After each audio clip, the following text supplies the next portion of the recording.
The Triple M Grill Team. Turn Gus, MG and Matty on 6 till 9 weekdays. Ebola death toll, boys, now is up to 4,500 in West Africa. And would Australia be prepared if Ebola patients arrived on our doorstep? Well, we've got a doctor on the line that knows all, boys. Dr. Gil Mobley, welcome to the Grill Team. How are you this morning? I'm doing great. Thank you for having me and helping me get this message out. Please, what is your message? Please tell us.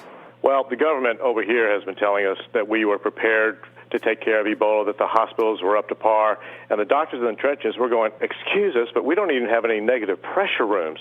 And when Mr. Duncan's case happened, or the first missionary came over, Kent Brantley with it, although the White House said they'd been planning for 7 months, there were dozens of 55-gallon containers of hazardous, infectious Ebola waste that sat outside Emory University for 3 weeks till they figured out what to do with it. They let Mr. Duncan's family members hang out inside the apartment for days before they figured out what to do with it. You'd think they would have figured out what to do with this if they've been working on it for 7 months, but I was afraid that just like ISIS in Iraq, they're planning on doing something, like doing nothing until a crisis arises. And there was a huge disconnect. The World Health Organization was saying it is inevitable that cases are going to make it to industrialized nations, yet our president was saying it's a small chance. Yeah. And when this disease gets to every corner of the world, Kent Brantley said it is from the pit of hell. And when these embers go around the world, it's going to get into Guatemala City, my beloved country of Guatemala, and Mexico. And when it does, the CDC is not going to fly plane loads into there. And we live next door to one of the biggest countries in the world, as far as the third world, and the doors are wide open. So we see clusters happening all the time, and I just felt it was appropriate to sound the alarm. 3 weeks ago this morning, I walked through the Atlanta airport with full hazmat material and said the CDC is lying, because they just had to be with all these things that they were saying. To this day, they're saying the hospitals are ready, but they're scurrying and doing their tabletop exercises for an Ebola right now. We need to be doing full drills.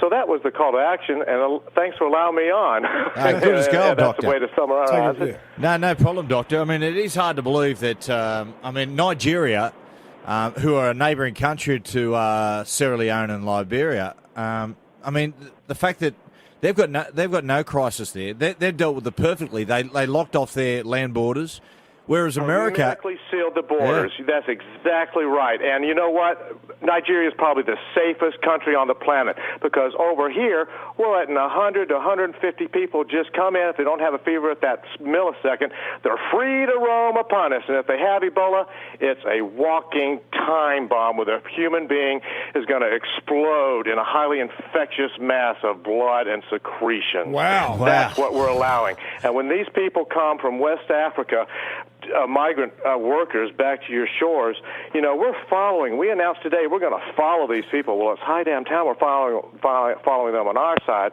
But better than follow them for 21 days. What happens when you come upon them, Mr. Duncan? You're going to go back and say, okay, the last 8,000 people that flew on this jet, we want to follow you? Yeah. No.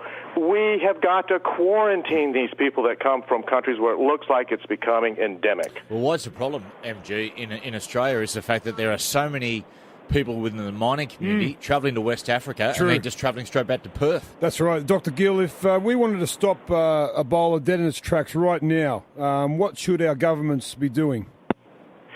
Do like you do forest fires. You contain it from the outside. You go to where it's not, and you just stop it from getting there. The fact that we have military in the midst of a forest fire is like putting rangers down in the midst of a forest fire. You don't do that. You contain it from the outside. Let the Mother Teresas go in there and build these beds. We're not even being able to touch it.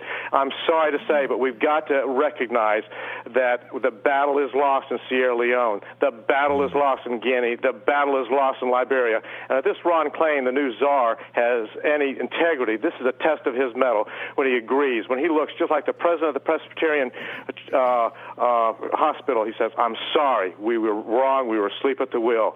Well, that's what the world needs to say to these three countries and let the Mother Teresas. In the meanwhile, get the military to protect us. That means close down the borders, open our arms for the immigrants, say thank you, but we got to lock you down until we're sure you don't have it. That's the only way to stop it. Throughout history, Doctor, we've had different plagues like the Black Plague that just devastated Europe for so long, and it continually arises throughout history, but no one can identify what it is or what it was.